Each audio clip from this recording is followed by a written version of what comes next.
I tell people, so you're a rookie in the NFL. Yeah. You're playing college, maybe you're Texas, wherever you're at, and you get drafted. All of a sudden, first day you report, you're in a meeting with Tom Brady. Exactly. Or Peyton Manning. Yeah.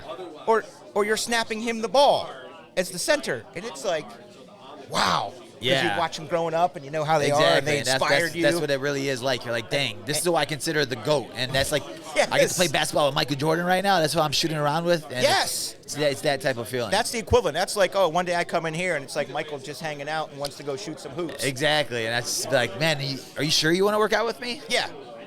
I got to find this one other break we're going to open up. It's an easy one. It's pretty quick, which I don't see it on here. I don't know where it went. Optic, Chronicles. I don't know. We'll deal with it later. We don't have to do it now. 8:12. We're doing good on time. Is there anything else you wanted to talk about? The platform is yours. Hang on. Let me. Yeah, that's going. That's good. Is there anything else that you wanted to bring up or talk about or highlight?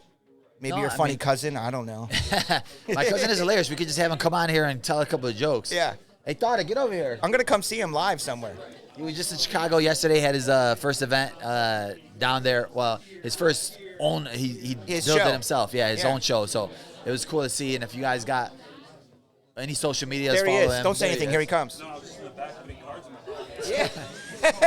Yeah. See, he's a comedian. Yeah, I try to be. I got his IG right here. Look. Give him a follow, Tarek. guys. There you go. Appreciate that. Give me a Tarek. follow, guys. Cleveland, we're making it big. It's Tarek_Cleveland. Very funny. The next big thing, baby. Here, sit here. I'm going to give you the floor. I'm putting you on the spot. Come on, you're on the spot. Sit on the spot. Should I interview Belal here? There you go. We're recording here live. What's up, everybody? So I'm Belal's cousin. I grew up with Belal. So we're going to ask him some hard-pressed questions now. We already talked about the fighting thing. Now let's ask the hard-pressed question. So, Belal Muhammad, I'm curious, and I know the answers, so I really want to know. Is it true you used to beat up all of your younger cousins growing up? I mean, for me, I was never the one to start the fights, but I always finished them.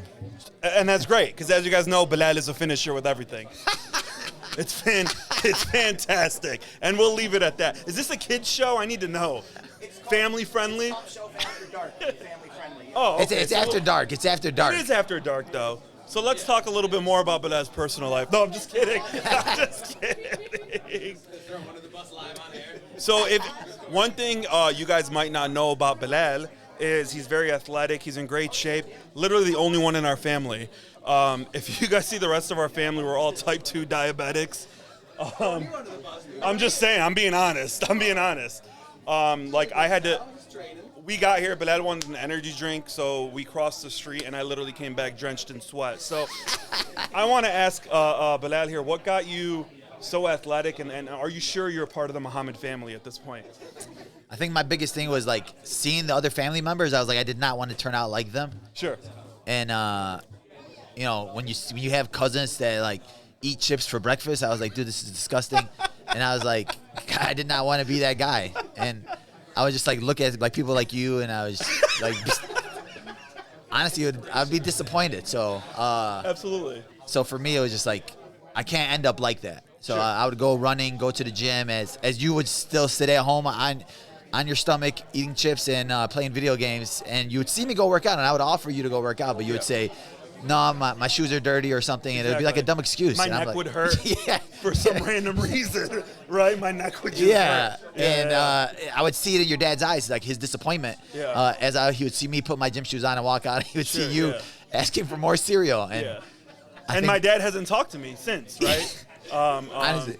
By the way, my dad is 5'4", 350, so it's not like he's an athletic man himself, right? His dad's one of those dads that that's fat and makes fun of fat people. So Exactly. it's one of those weird ones. Here's what I love. If you met my dad, if you met my uncle, his dad, very heavy set men, individuals who love giving athletic advice. They love telling Belal how he should train, how he should punch. When they do that, how do you feel? When your dad tells you, hey, I really feel like you should have done this in your training or approach your fight differently, what do you really want to say to my dad or your dad? I'll say to your dad, because my dad will see me later, and I don't want him to like be disappointed in me. But like when your dad will like call me and tell me like go to the body, like you could do that, you can knock him out to the body, and I'll just like look at him, like you've never done anything in your life athletic. So Sure, why I are you agree. giving me this advice? Like, look at your kids. They're both 300 pounds, unathletic Absolutely. comedians. My sister too, right? My sister too. At the end of the day, I don't want to bring it up, Yeah. but it runs in the family. You No, know? I get it. There's no necks in my family. We got 0 necks in my family. But I think it's your dad that, he feeds you. Like, he's like, why are you going to go to the grocery store and buy cereal and then come home and tell your kids, why are you eating the cereal for? Well, if you remember when we were younger, we literally would eat dinner. Okay, we would eat dinner by 7 p.m. and then at 8:30, let's go sneak food. Like we just had dinner and then we're going to sneak food. What's the point? It was honestly, that was when I think back to it. We would literally sneak out of the basement window, go to the gas station, come back with, and I'll look at you guys, and you guys would be like, I'm gonna make this concoction, and I'm like, what's this concoction? And it'll be like putting 3 bags of chips into one big bag. It was a great mix. It was a trail mix. It was trail mix before trail mix. But I don't think it's trail mix. It's like flaming hot Cheetos, Doritos, and salt and vinegar chips. It was disgusting now that I think about it. And you were children eating that type of thing, and it just makes me want to tell these other parents, like, watch what your kids are doing. They're gonna sneak out that window in the basement.